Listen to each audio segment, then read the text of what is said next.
आप देख रहे हैं एसीआई न्यूज, भ्रष्टाचार और जुर्म के खिलाफ हर पल आपके साथ। नमस्कार, मैं sub editor anti corruption India news channel से। जैसे कि हमारे anti corruption India news channel के दफ्तर में एक शिकायत आई और उसको सीधे सीधे हमारे प्रधान संपादक जी ने संज्ञान में लिया और प्रार्थी से सीधे हम लोग जानते हैं आखिर क्या है मामला, क्या है प्रकरण। जी, आपका शुभ नाम? मोहम्मद अशफाक। जी, आप कहाँ के रहने वाले हैं? यही चमनगंज, मकान नंबर 195 231, सियासत प्रेस। ये बताइए आखिर क्या है आपका पूरा प्रकरण? भाई हम घर पे रहते हैं, हमारे भाई जो हैं परेशान करते हैं, गाली गलौज बकते हैं, लड़ाई झगड़ा वगड़ा सब करते उठते हैं और ज़बरदस्ती जो है सोचते हैं कि भाई हम घर से निकल जाएं। और मेरा कई चक्कर जो है पैसा चोरी हुआ और इसी पैसे चोरी में जो है हमारा विवाद जो है इनसे हुआ, तो इन्होंने जो है थाने में जो है पुलिस बुलवा लिया। तो आप बताइए, हम तो अकेले हैं, हमारी माँ जो है ख़त्म हो चुकी है 20 रमज़ान को 2 साल पहले। और जब से वालदा का हमारा खाना पीना हमारे साथ में था, जो भी सिस्टर उस्टर मेरे घर में आती थी लखनऊ से, इलाहाबाद से या कहीं से, 2-4 दिन रुके तो उनसे भी विवाद हो जाता। अभी हाल में क्या विवाद हुआ आपका? अभी हाल में जब से 2 महीने समझ लिए हो गए थे और जो है मेरा पैसा चोरी हुआ, पैसा चोरी होने से ये विवाद चला आ रहा है। अभी रमज़ान में भी मेरा पैसा चोरी हुआ और मेरा जो है बैटरी रिक्शे का BC का पैसा रखा हुआ था वो उन्होंने चुरा लिया। मैं इलाहाबाद गया था 3-4 दिन पहले, उसमें पैसे और इन लोग कहते हैं, और 2 मिनट हम नहाने में लगा था, 2 मिनट में मेरा पैसा गायब हो गया। आपने जो है हम लोगों को जो शिकायत पत्र पूरा दिया है, किसी प्रकार का प्रार्थना पत्र आपने जो है क्या थाने में भी दिया? नहीं, थाने में नहीं दिया है। थाने में जो है एक आध चक्कर जब हमारे बैटरी रिक्शा का चोरी हुआ था तो हमने दिया था, तो उसका कोई उन्होंने हमको कागज़ नहीं दिया था। जो अभी आप कोई प्रार्थना पत्र लेके थाने जा रहे हैं शिकायत के लिए?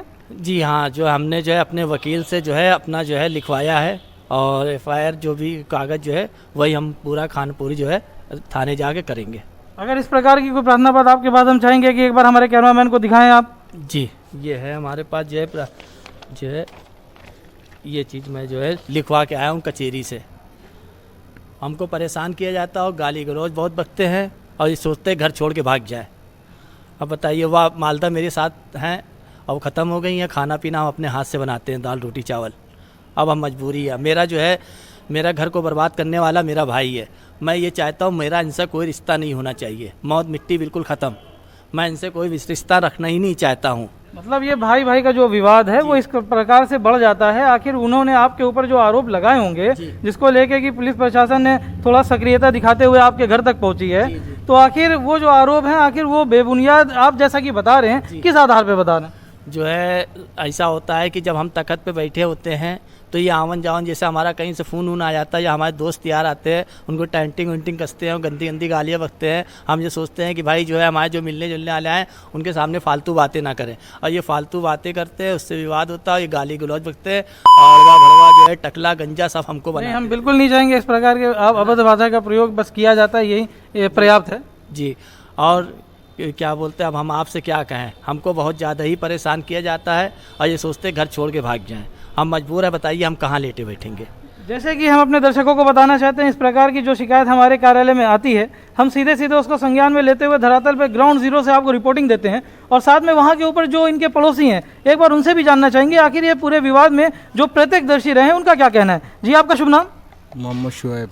जी, शुएब साहब, ये बताइए ये जो बता रहे हैं आखिर इसमें कितनी इनके दावे में सच्चाई है? नहीं, ये जो बता रहे हैं वो बिल्कुल ठीक है और इनके जो बड़े भाई हैं उनसे हम लोग भी परेशान हैं, आज से नहीं करीब 20 साल से परेशान हैं। मतलब जब से होश संभाला तब से ये लोग लड़ते हैं आपस में, और बड़े भाई जो हैं उन्हीं की गलतियां इसमें रहती हैं सबसे ज़्यादा, और हम लोग को निकलने बैठने में परेशानी होती है। गाली गलौज इतनी करते हैं, हमारे छोटे छोटे बच्चे हैं घर में, उन पर भी असर पड़ता है इन सब चीज़ों का, और मोहल्ले में ऐसा कोई है नहीं, इनसे मतलब हर तरह से परेशान है। और लड़के दुनिया भर के लोग भी आते हैं, सब उल्टे सीधे ये सब भी रहता है मामला। तो ये बताइए, जैसे कि अभी हाल में आप जैसे कि मौजूद थे, तो आपने क्या देखा कि गाली गलौज हुई या मारपीट की भी नौबत आ गई थी?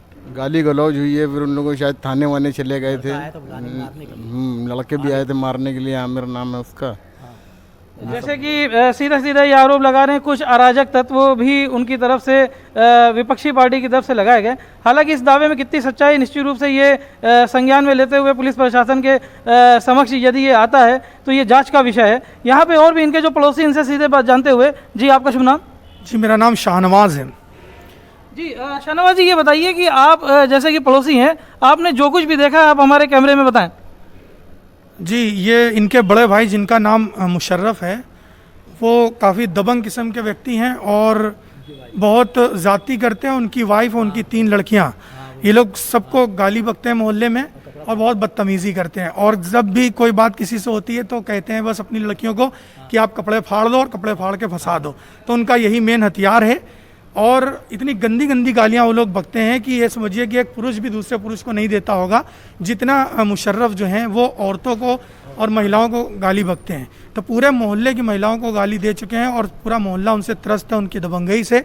लेकिन कोई कुछ बोलता नहीं क्योंकि सब लोग शरीफ हैं और सोचते हैं कि क्या एक बदतमीज़ आदमी के मुंह लगा जाए, तो इसीलिए सब लोग खामोश रहते हैं। और दूसरी सबसे बड़ी बात यह है जो विवाद की इनके भाई से जड़ है, वो ये कि इनके घर में कुछ उल्टे सीधे लोग आते हैं और इनके बड़े भाई मुशर्रफ और उनकी लड़कियां और उनकी बीवी वो उनको बुलाते हैं और इनका सबसे बड़ा ऑब्जेक्शन यही है कि वो लोग घर में ना आए। तो इस प्रकरण में कई बार लड़ाई हो चुकी है। ये मना करते हैं कि वो लड़के ना आएँ, जो भी गलत सलत लड़के आते हैं, और इनके भाई और उनकी लड़कियां उनको बुलाते हैं, जो विवाद का सबसे बड़ा कारण है। ये छोटे हैं, वो बड़े हैं, उनका मकसद यही है कि इनको परेशान किया जाए और इनको यहाँ से भगाया जाए और इस मकान पर कब्जा किया जाए। ये उनकी सोच है। जैसे कि आपने बताया कि इनका जो विवाद होता है और इस प्रकार से बड़ा ही गंभीर आरोप है कि वो महिलाओं को इस प्रकार से एक हथियार के रूप में इस्तेमाल करके इनके खिलाफ कहते हैं कपड़े फाड़ के थाने चले जाएंगे। तो क्या इस प्रकार की कभी कोई घटना हुई है जिसको आपने अपने कैमरे में रिकॉर्ड किया हो, आपके पास मौजूद है? हम लोगों के पास काफ़ी सारी इनकी ऑडियो वीडियो रिकॉर्डिंग है, क्योंकि लड़ाई झगड़ा तो हर रोज़ होता है और पिछले 25-30 साल से। मैं आपको बताऊं, आप लोगों को सुन के बड़ा ताज्जुब होगा कि 25-30 साल से इनके भाई इसी तरह की बदतमीज़ी और ज़ातियाँ कर रहे हैं। और गाली गलौज कोई भी बात होती है तो सबसे पहले वो सबको गालियाँ देना शुरू कर देते हैं और उनको पता नहीं क्या लगता है कि वो इस तरह की हरकतें करके वो क्या करेंगे और कैसे करेंगे।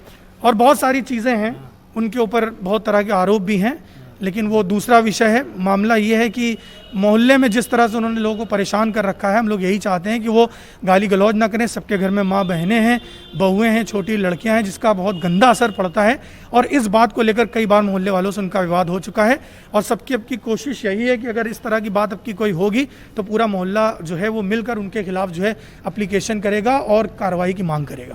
तो निश्चित रूप से जैसे कि एक जागरूक और एक जो हमारा समाज है उसमें यदि इस प्रकार की कोई घटना होती है तो इसके लिए हमारे स्थानीय स्तर पर जो पुलिस प्रशासन है, खासकर हमारे आदरणीय मुख्यमंत्री योगी आदित्यनाथ जी की सरकार में देखा जाए तो प्रशासन सीधे सीधे इस मामले को संज्ञान में ले रहा है, आप लोगों को पूरी तरह से सुरक्षा मुहैया करा रहा है। तो इस संबंध में यदि थाने में जाना होगा तो हम चाहेंगे कि आप एक बार उसको स्थानीय पुलिस प्रशासन को इससे अवगत कराएं ताकि वो सीधे सीधे इसको संज्ञान में लेते हुए उसके खिलाफ कार्रवाई करें। बिल्कुल, इससे पहले भी 2 दिन पहले 100 डायल करके उन्होंने शायद पुलिस वालों को बुलाया भी था। तो मोहल्ले के सभी सम्मानित व्यक्ति उन बाहर निकले अपने कि ये भाइयों का विवाद है और इनके बड़े भाई जाति करते हैं, तो लिहाजा इस तरह की चीज़ों पर ध्यान ना दिया जाए। और परसों के बाद आज फिर सुबह जब हम लोग सोकर उठे तो फिर पुलिस इनके घर पर आई इनको पकड़ने के लिए। जब मोहल्ले वालों सबको ये बात पता चली तो सबने इनका स्टैंड लिया, क्योंकि ये सही आदमी हैं और वो गलत है। तो पूरा मोहल्ला इनके साथ है और हम लोग सच के साथ हैं। और हम यही चाहते हैं हमारे प्रशासन से भी कि इनको न्याय दिया जाए। और ई रिक्शे चला के और किसी तरह ये मजबूरी में अपना जीवन यापन कर रहे हैं, तो किसी भी तरह की कोई ज़्यादती इनके साथ ना हो, बस हम लोग यही मांगे। मतलब अगर आपके पास कोई इस प्रकार से जो है पुलिस प्रशासन तरफ से आता है तो निश्चित रूप से आप ये सभी तथ्यों से जो हमको अवगत कराया है ये प्रशासन को भी पुलिस को भी आप अवगत कराएंगे और सीधे सीधे जो सच आपने देखा निश्चित रूप से ये उनके जांच के दायरे में आएगा। तो आप लोग ये सभी बातें उनको भी बताने के लिए पूरी तरह से तत्पर हैं। बिल्कुल बिल्कुल, हम लोग सब लोग खड़े हैं और इनके साथ, और जो भी सच बात होगी, जो भी हक बात होगी, वो बात हम लोग करेंगे। और जहाँ पर वो बात हमें कहनी होगी हम लोग बेबाकी से अपनी बात रखेंगे। निश्चित रूप से हमारे चैनल के माध्यम से जनता को बताना चाहते हैं कि ये जो भी पूरा मामला और प्रकरण आया है, ऐसे हमारे पास न केवल कानपुर में बल्कि हम देखते हैं आगरा, बनारस, मेरठ, गोरखपुर, गाजियाबाद, हमारे दिल्ली में जितने भी कार्यालय हैं यहाँ के ऊपर इस प्रकार की शिकायतें आती हैं, उसको हमारे प्रधान संपादक जी सीधे सीधे स्वतः संज्ञान में लेते हैं। और भ्रष्टाचार और जुर्म के खिलाफ जो हमारी लड़ाई है, खासकर जो पीड़ित पक्ष है उसको न्याय दिलाने के लिए जो हम लोगों की मुहिम है उसमें वो पूरी तरह से शासन प्रशासन को अवगत कराते हैं उनकी समस्याओं से, और उसके त्वरित निपटान के लिए, त्वरित हमने देखा निपटारे के लिए वो सीधे सीधे प्रशासन से उसकी मांग भी करते हैं। इसी संबंध में ये जो हमारे पास शिकायत आई है तो निश्चित रूप से हमारा चैनल पूरी तरह से इन तमाम आरोपों को अपनी तरफ से नहीं लगा रहा है, क्योंकि ये तमाम आरोप जो है ये पीड़ित पक्ष की तरफ से लगाए गए हैं। अब इसमें कितनी सच्चाई है तो निश्चित रूप से जांच का विषय है। और इसके ऊपर स्थानीय स्तर पर जब जांच होगी तो ये इनके पड़ोसी हैं, प्रत्यक्षदर्शी हैं, ये सीधे सीधे बता रहे हैं कि जब हमारे पास पुलिस प्रशासन इस विषय में आएगा तो जो बातें इन्होंने हमारे सामने कैमरे पे बताई है वो सीधे सीधे उनको भी बताएंगे। और इनके पास कई ऑडियो और वीडियो क्लिप भी है जिसको कि वो निश्चित रूप से जब जांच होगी तो उसमें बताएंगे। हालांकि ये सीधे सीधे बता रहे हैं कि जिस व्यक्ति के ऊपर ये आरोप लगाए जा रहे हैं वो कुछ अराजक तत्वों को भी लाते हैं और उसके वजह से ना केवल इनका अपना एक पारिवारिक विवाद ये रह जाता है बल्कि इनसे जो है वहाँ मोहल्ले वासी भी काफ़ी परेशान हैं। और वो सभी चाहते हैं कि इस प्रकार के अराजक तत्वों के खिलाफ कार्रवाई हो, क्योंकि इसका सीधा सीधा असर उन बच्चों पे पड़ता है जो इस प्रकार की बातों को सुनते हैं। उनका भी देखा जाए तो मानसिक रूप से प्रताड़ना होती है। तो इन तमाम चीज़ों को यदि वो ध्यान में रखेंगे तो निश्चित रूप से हम चाहेंगे कि जो हमारे एक सभ्य समाज का सपना हम लोग देख रहे हैं उसकी ओर अग्रसर होंगे। बाकी खबरों के लिए भी देखते रहें एंटी करप्शन इंडिया न्यूज़। तब तक के लिए धन्यवाद। जय हिंद। सब्सक्राइब करें हमारे YouTube चैनल को और बने रहें हमारे साथ।